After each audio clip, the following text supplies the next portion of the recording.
The matrix is everywhere. It is all around us. Even now, in this very room. You can see it when you look out your window or when you turn on your television. You can feel it when you go to work, when you go to church, when you pay your taxes. It is the world that has been pulled over your eyes to blind you from the truth. What truth? That you are a slave, Neo. Like everyone else, you were born into bondage, born into a prison that you cannot smell or taste or touch. A prison for your mind. That's right. Matrix is all around us. It's even on my computer screen right now for the third time for part 3 of my Matrix Sit and Go series on Full Tilt Poker. This is dlperrio coming at you. And we're playing another Matrix Sit and Go on Full Tilt Poker. This time we'll have to settle for $11 Matrix Sit and Go. Simply could not get another $24 one going. I signed up for one, but just couldn't really get anybody to play. So started off with a pair of kings on the top left. Gonna make a healthy 3-bet here. Pocket fives on the top right. We're really not going any further in this hand. We don't like our hand at all here. We probably don't have the best pair, and we definitely don't have the best draw, so easy fold. So we haven't played any $11 matrices before, so I don't know any of these players. Don't have any hands on them, don't have any notes. But I'm gonna assume that probably half of them are just really bad. That's kind of how the 24s were. There was pretty bad players that played nose, but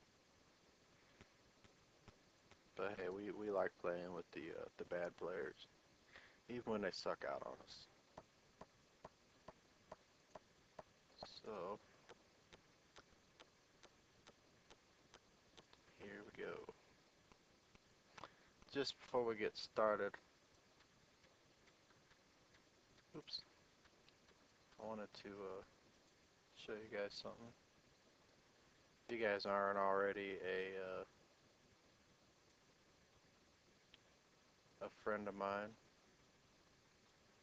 on MySpace, this is my MySpace page. It's just MySpace /dlperrio, and I have most of my videos on there that I have on YouTube.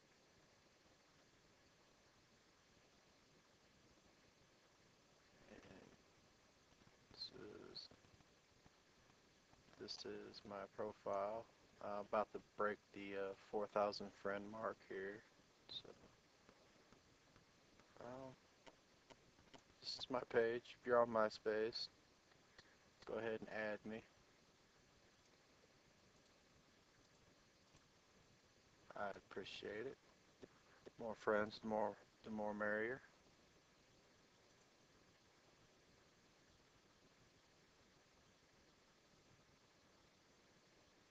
And also, I'm pretty proud of my MySpace page. Put a lot of time into it, I guess. Just getting it all set up and stuff. So I also got some pictures on there from when I was out in Vegas a couple of years ago, playing in the World Series main event. I played in a few other events too. I played in one of the Bellagio events, and I played in a couple of the other World Series events. It was really a pretty bad experience, so I didn't cash in anything. Played like I think I played like 5 tournaments, 5 or 6. Didn't cash in any of them. Bubbled one, got sucked out on one. Had a big chip stack in another one, and just got busted up pretty bad. Um, I was talking, I didn't even realize I had to straight down here. If you guys are watching, that's what happens. I'm just gonna check. I almost bet because I didn't want him to see what I had, but that was really a mistake, and that was just because I was talking. Normally, I don't make those kind of mistakes. But the only thing positive that happened out there is I think I won a couple $1,000s playing cash games, but it didn't really make up for the money I lost. But I had a great time. I was there for 3 weeks. My fiance was there with me for 2 of the weeks. She ended up leaving. She had to work. I'm gonna call here with the 3-9 just because I have an opportunity to knock out a player and get some KO points, and it's really not that much more to me. It's not gonna hurt my stack, and I got 2 live cards. But unfortunately, it didn't work out. Yeah, if I could get a couple of knockout points for cheap, it's definitely worth trying.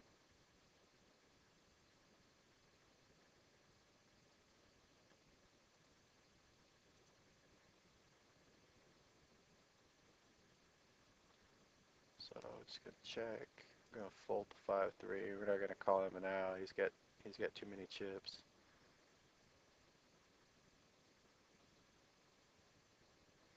So I'm really hoping to have a big performance in this set of Matrix sit and goes. I don't think I've had my best video yet. This guy fires pot as soon as I hit a opening a straight draw.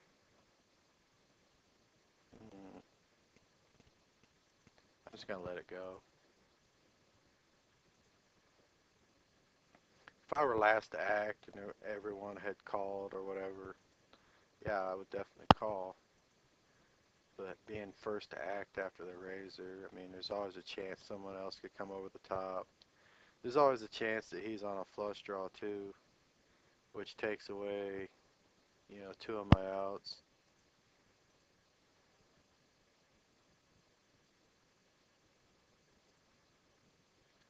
Just gonna complete with the ace-4.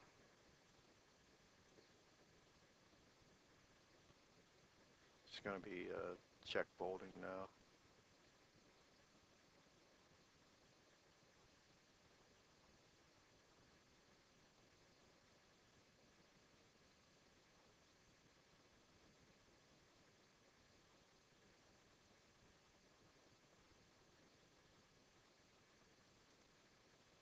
8-9. Just gonna fold that.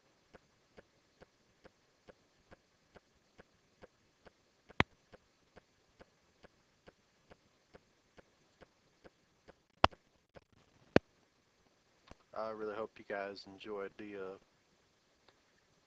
short little video that I left at the end of part 1 and part 2. Thought that was a funny little clip. I thought I'd throw it in there. And if you guys don't know what I'm talking about, you can always go back to the last part of part 1 and part 2, like the last 30 seconds, and you'll see what I'm talking about. Just gonna limp. I like to limp the small pocket pairs in early positions in these lower stake sit and goes and multi-table tournaments because you just in these lower stakes games you just have so many players that are just big time calling stations, and they just call and then they never fold to a C bet, and you just usually end up losing a lot more chips with these sort of hands than you should. So I'm happy to call here and set mine a little bit.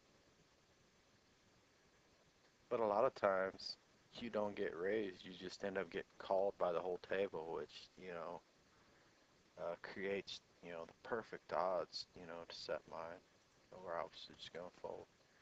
Got pocket jacks, bottom right, ace 9, top right, we're obviously not going to call. And you'll see what I'm talking about. This guy's played 28 hands, he's limping 30% of the time.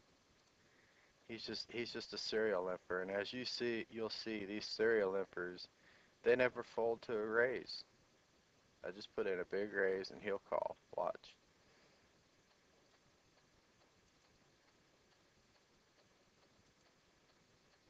And then they do stupid shit like that, or they min bet.